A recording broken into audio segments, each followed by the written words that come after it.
Hey guys, I just wanted to make this video to do a recap and sort of review or opinion of Gigantour 2012.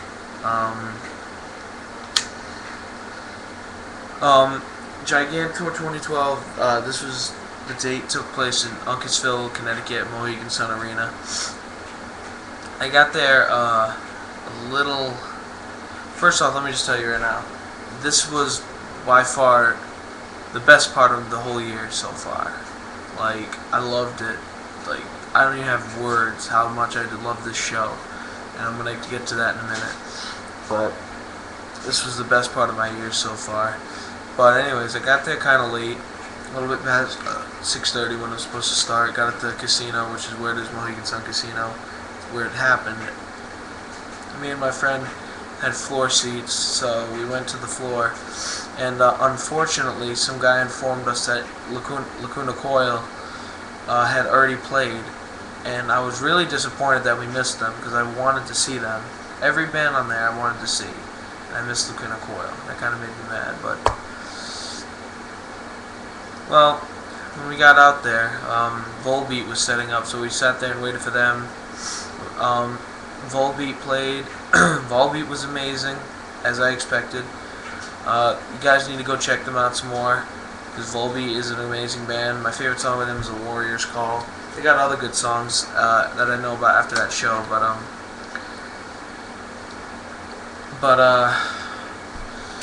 after Volbeat, there was little crowd interaction. Like, there wasn't much moving around. There was just calm crowds, so nothing was really going on.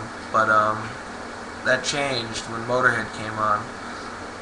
We managed to work our way up a little bit closer to the front because people cleared out. So we worked our ways a little bit up to the front when Motorhead started, and Motorhead,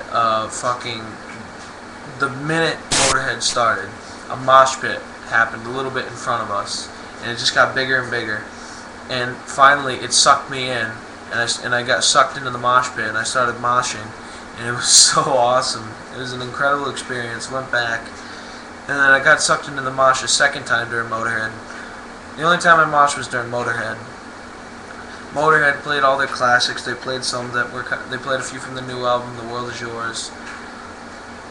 And Motorhead put on such a great show. Mikkey D is such a badass drummer, dude. I swear.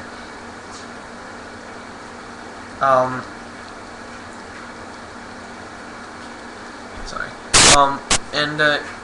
He was like, he was doing his badass thing. Like, at the end of the song, you know, you ever seen like these drumsticks? They put them right next to the drum or something like that.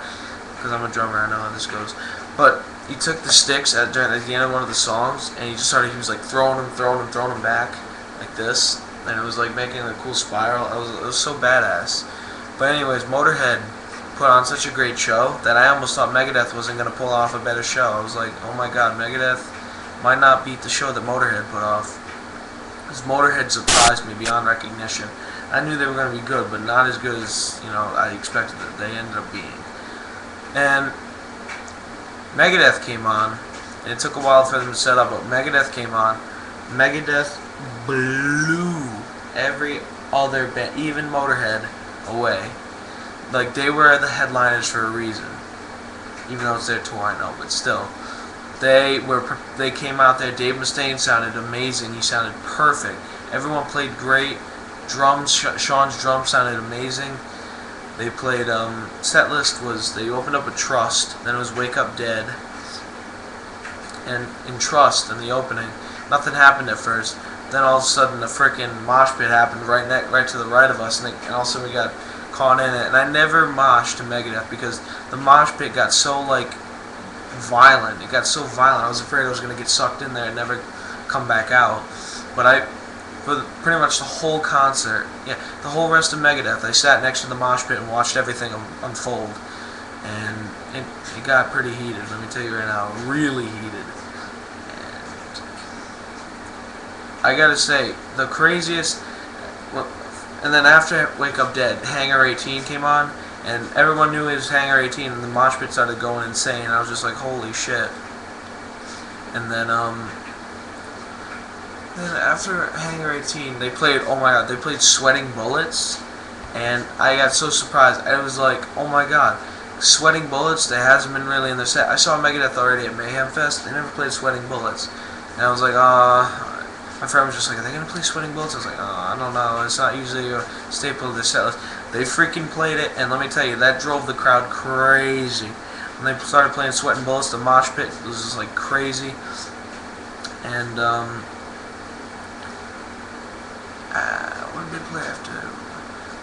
They played a couple of new songs from their album. They played my favorite from the new album, Public Enemy #1, great song. They played Whose Life's It Anyways, which I've heard before, but I'm not particularly crazy about that song. Then they played another song, I forgot the name, it was God's Guns, Money, something like that from the new album. They really should have played Never Dead from the new album, because Never Dead's a perfect mosh song, and that would have got the shit going.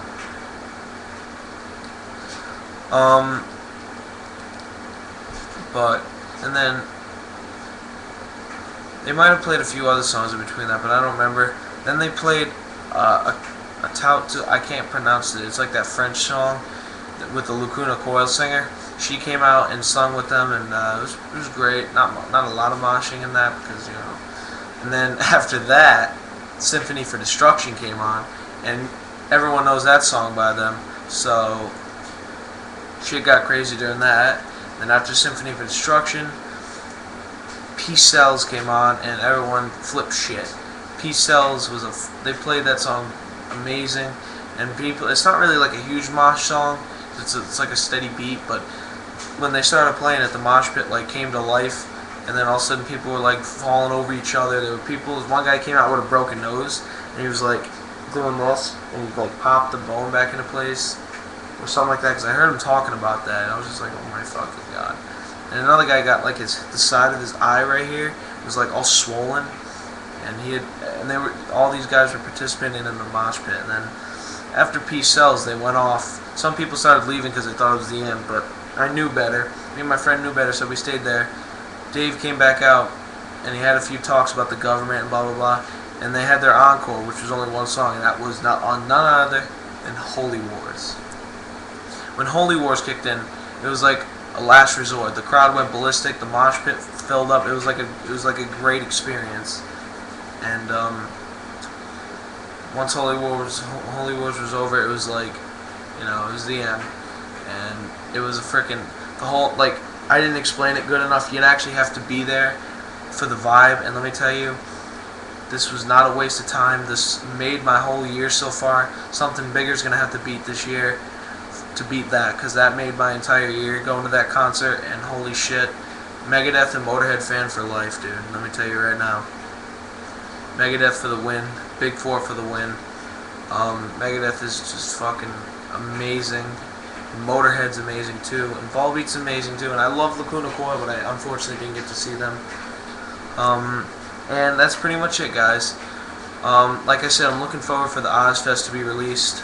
The Ozfest lineup to be released. And Mayhem has already been released, and it's a little bit disappointing, but, what are you going to do? So anyways, this is the end, and as an ender, I'd like to say... And furthermore, you can all go fuck yourselves. Let's go watch that. Peace out, guys.